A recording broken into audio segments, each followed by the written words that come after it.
Hey guys, welcome back to another video from China Tech, and today we are checking out the Redmi 8A, this super affordable phone from Xiaomi. So this only costs around $110 US, so it is, as I said, quite affordable, but if it's anything like other Xiaomi phones, then I expect that you'll be getting quite a lot for your money. And even just looking at the specs, that definitely rings true. You're getting a massive 5000 mAh battery, a 6.2-inch screen, 32 gigs of internal storage, 2 gigs of RAM. So with specs like those, I'm super excited to open it up and check it out. So how about we jump straight into it.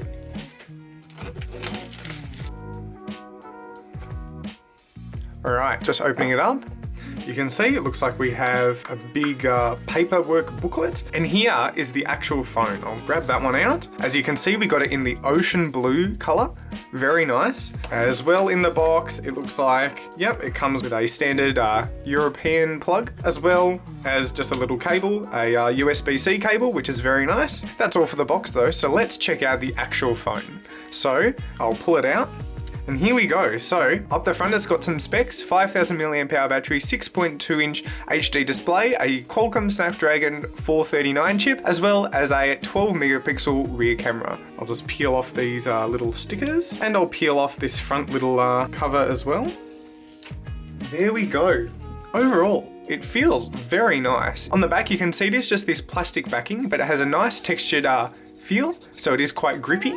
Down the center, it is just a smooth strip, so you sort of get those two different textures which feel quite nice. We've got the main camera and a flash up there, and then on the front, it's just this massive display, which is very impressive. The front-facing camera up there, of course, and just a little Redmi logo down here. No Xiaomi branding, just Redmi. On the bottom, you can see we have the USB port, very nice. The headphone jack, which is excellent. A speaker down here, and then on the top, just a single microphone. You can see on the side, we just have the SIM card slot, and then on the other side, we do have the power and volume buttons. So overall, in the hand at least, it feels quite nice, and as you can see, a massive display. But how about we actually turn it on and check it out?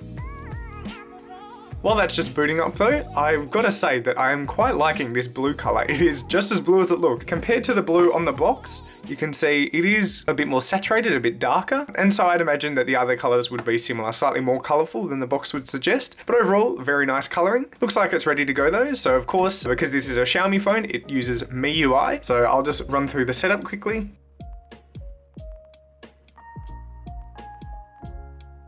Alright, so we've just finished setting up the phone, and I've got to say, first impressions are very good. Overall, I'm very impressed with the feel of the phone so far. This screen especially is absolutely stunning on such a budget device. You can see this massive display with the rounded corners down the bottom and the little teardrop notch up the top. Overall, it looks very nice. It can get quite bright as well. Colors look quite nice, it's quite responsive, and it does have Gorilla Glass 5 on it as well, so hopefully it should be quite durable as well. But overall, the screen is very impressive. Actually, using the phone is quite pleasant as well. It's quite snappy despite the quite low-end processor in this phone as well. And even though this phone only has 2 gigabytes of RAM, multitasking between 1 or 2 apps is quite smooth as well. One thing though, where this phone does fall apart, as with most budget phones, is the camera. So you can see, if I take a few photos, I'll put them up on the screen. But overall, they're not the prettiest. You know, it's passable in decent light. It looks fine, but you know, the camera definitely does leave something to be desired, as with most budget phones. So I can't say I'm really surprised, but it would have been just, you know, icing on the cake if Xiaomi could have blown us away with, you know, a mid-range or even high-end camera in a budget device like this. But still, it is passable, it'll do the job, and the front-facing camera as well. The front-facing camera is fine as well for a few quick selfies, but you know, you won't be taking any incredible shots on this camera, I think. With that being said, you know, if you're outside and you have a lot of light available and you can hold the phone quite still, then you're actually probably going to get some pretty decent shots. I've gotten 1 or 2 just looking out the window, and they have come out quite nice, quite sharp as well. But you know, for most situations where you're trying to handhold it, you know, maybe not in the best lighting, then that is where this camera definitely will fall apart. But in ideal conditions, it can get some pretty nice shots. Alright, so I've got one of my videos up just to test out the speakers. So if we have a listen. So I'm excited to just open these up and see whether these fake AirPods are any good. So let's jump into it and check these out. And just listening to some music as well. Yeah, so just listening to that, I think you can tell that although those speakers do actually get decently loud, they do get a bit distorted when they get that loud. They do start to sound a little bit sort of scratchy. You could definitely hear it in my voice, I think. In that video where I was doing some talking, you could hear my voice getting quite distorted. This music was actually okay, but yeah, as you would expect for such a budget phone, the speakers, there is only this little one down here, and it does get quite distorted at the high end, but you know, it does the job and it can get quite loud, which is definitely a plus. Really though, I think we've touched on all the major points of this phone. There are just a few little things I've noticed though that I wanted to bring up. For one, the vibration motors in this phone absolutely suck. Like, I'm not sure you can hear, and that's because you can barely feel the vibration at all. It feels very mushy, and that's something that a lot of people don't talk about, but it really does make quite a difference when you're using the phone. You know, every time you type, every time you're doing stuff, you can feel the vibration. When you're pressing this, you can feel it quite a lot, and it does feel pretty garbage. It sort of radiates up the phone and it feels very mushy, which is a shame because that can make a lot of a difference. If you just put a bit of a sharper vibration motor in there, it can actually make a phone feel a lot more premium than it is. Unfortunately though, this phone definitely cut that, and you're stuck with this pretty garbage vibration motor, which definitely makes this phone just that little bit less pleasant to use. I have removed them, but this phone did also come with just a few preloaded apps installed, which I just wanted to mention. Just random like games and things like Facebook and Netflix, but they were very easy to install. All I had to do was just long press them and then drag them up here, and I was able to uninstall them, which was good. And of course, because this is a Xiaomi phone, it does come with their MIUI skin and their MIUI apps on top. So, you know, if you're really after that stock Android experience, this phone doesn't have it. Of course, you can put a custom ROM on it, but straight out of the box, you will be stuck with MIUI. And finally, this phone doesn't have any biometrics to unlock it. As you can see, there's no sort of fingerprint scanner. You can't do a face unlock, so you are just stuck with the standard PIN, password, pattern, whatever, which of course isn't a big deal,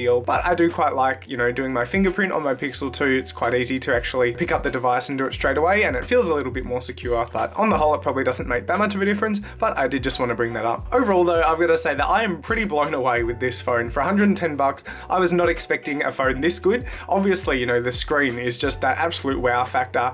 Big, bright, and very nice looking. The performance on this phone, despite its budget internals, is actually extremely good as well. Probably better than most flagships from 4 or 5 years ago actually. Is very smooth to use. Apps and stuff load quite quickly as well. And so far, the 2 gigabytes of RAM hasn't been an issue. Of course, it does only come with 32 gigabytes of storage, but you can also get the 64 gigabyte model as well.